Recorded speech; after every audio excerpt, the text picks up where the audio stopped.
Hello friends, आप सभी का स्वागत है हमारे अपने यूट्यूब चैनल करेजी जी अड्डा पर। तो आज हम आप लोग के लाए हैं हिस्ट्री से संबंधित कुछ मोस्ट इंपॉर्टेंट सिलेक्टेड क्वेश्चन जो आपके लिए बहुत ही इंपॉर्टेंट होंगे, चाहे आप किसी भी तरह के कॉम्पिटेटिव एग्जाम की तैयारी कर रहे होते हैं। तो चलिए शुरू करते हैं। पहला क्वेश्चन है कि द्वितीय विश्व युद्ध में पहला एटम बम कहाँ गिराया गया था।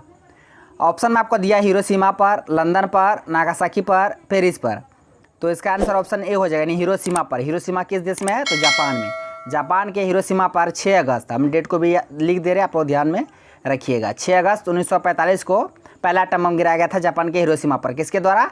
तो अमेरिका के द्वारा। किसके द्वारा? अमेरिका के द्वारा। आप इसे याद रखिएगा। जस्ट फिर 3 दिन बाद, यानी 9 अगस्त, 6 अगस्त है नहीं पे हम 9 अगस्त कर दे रहे हैं। 9 अगस्त, 3 दिन बाद 9 अगस्त को फिर अमेरिका के द्वारा नागासाकी पर बम गिराया गया था, दूसरा एटम बम। दोनों को याद रखिएगा। पहला 6 अगस्त 1945 को हिरोशिमा पर, दूसरा 9 अगस्त 1945 को नागासाकी पर। दोनों शहर कहाँ है? जापान में। आप सभी बातों को याद रखिएगा। तो चलते हैं अब अगले क्वेश्चन की ओर। क्वेश्चन है कि नाजी पार्टी का प्रतीक चिन्ह क्या था। ये नाजी पार्टी जर्मनी का था, उसका प्रतीक चिन्ह क्या था आपको ये बताना है। लाल झंडा, कबूतर, स्वास्तिक, ब्लैक शर्ट। तो इसका आंसर ऑप्शन सी हो जाएगा, स्वास्तिक। ये नाजी पार्टी किसका था? हिटलर का। इसका जो प्रतीक था वो स्वास्तिक था, आप इसे भी याद रखिएगा। चलते हैं अब अगले क्वेश्चन की ओर। क्वेश्चन है कि मीन कैम्प किसकी रचना है। ऑप्शन में आपको दिया Hitler, Mussolini, Karl Marx, Mazzini. तो इसका आंसर हो जाएगा ऑप्शन ए, यानी हिटलर। हिटलर का पुस्तक था मीन कैम्प। आप इसे याद रखिएगा। हिटलर कहाँ का शासक था? जर्मनी का। आप इसे भी याद रखिएगा। और इसका जो नाजी पार्टी था उसका चिन्ह क्या था? स्वास्तिक। आप ये सभी बातों को याद रखिएगा। चलते हैं अब अगले क्वेश्चन की ओर। क्वेश्चन है कि भारतीय वन अधिनियम कब पारित हुआ। ऑप्शन में आपको दिया 1864, 1865, 1878, 1927। तो इसका आंसर ऑप्शन ए हो जाएगा। 1864 को भारतीय वन अधिनियम पारित हुआ था, लागू हुआ था 1865 को। बाद में इसमें 2 बार संशोधन किया गया था। कब? 1800, एक बार 78 को और एक बार 1927 को। 2 बार संशोधन किया गया था। आप इसे याद रखिएगा। पारित हुआ था 64 में, लागू हुआ 1865 में, बाद में इसमें 2 बार संशोधन किया गया था, 1878 और 1927 में। ये सभी बातों को याद रखिएगा। तो चलते हैं हम अगले क्वेश्चन की ओर। क्वेश्चन है कि दलहन फसल वाले पौधे की जड़ की गांठ में पाया जाता है। जो दलहन फसल होते हैं उसके पौधे की जड़ के गांठ में क्या पाया जाता है। ऑप्शन में आपको दिया नाइट्रोजन स्थिरीकरण जीवाणु, पोटेशियम स्थिरीकरण जीवाणु और फास्फेटी स्थिरीकरण जीवाणु। उसके बाद इनमें से कोई नहीं। तो इसका आंसर हो जाएगा ऑप्शन ए, यानी नाइट्रोजन स्थिरीकरण जीवाणु पाया जाता है, जो राइजोबियम। क्या नाम है उसका जीवाणु का? राइजोबियम जीवाणु, जो कि वायुमंडल से नाइट्रोजन को नाइट्रेट में बदलता है। आप इसे याद रखिएगा, आपके लिए बहुत ही इंपॉर्टेंट ये क्वेश्चन है। तो चलते हैं अब अगले क्वेश्चन की ओर।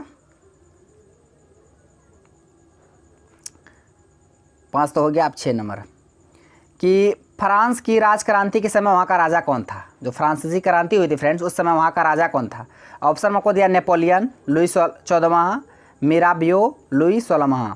तो इसका आंसर ऑप्शन डी हो जाएगा, लुई 16वां। उस समय फ्रांस के क्रांति के समय वहाँ का राजा था। और किसने कहा था आई एम द स्टेट, मैं ही राज्य हूँ। आई एम द स्टेट, मैं ही राज्य हूँ, ये कहा था लुई 16वां। लुई 14वां कहा था। लुई 14वां कहा था आई एम द स्टेट। और फ्रांस की क्रांति के समय उस समय राजा था लुई 16वां। दोनों को याद रखिएगा। 14वां कहा था आई एम द स्टेट, मैं ही राज्य हूँ, और 16वां उस समय वहाँ का राजा था फ्रांस का। अब चलते हैं अगले क्वेश्चन की ओर। क्वेश्चन है कि मॉन्टेस्क्यू ने कौन सी पुस्तक लिखी थी। ऑप्शन में आपको दिया सामाजिक संविदा, विधि की आत्मा, दास कैपिटल, वृहद ज्ञान कोश। तो इसका आंसर हो जाएगा ऑप्शन बी, यानी कि विधि की आत्मा, the spirit of the loss. इस पुस्तक के लेखक मॉन्टेस्क्यू हैं। सामाजिक संविदा, ये पुस्तक के लेखक कौन है? रूसो। कौन? रूसो।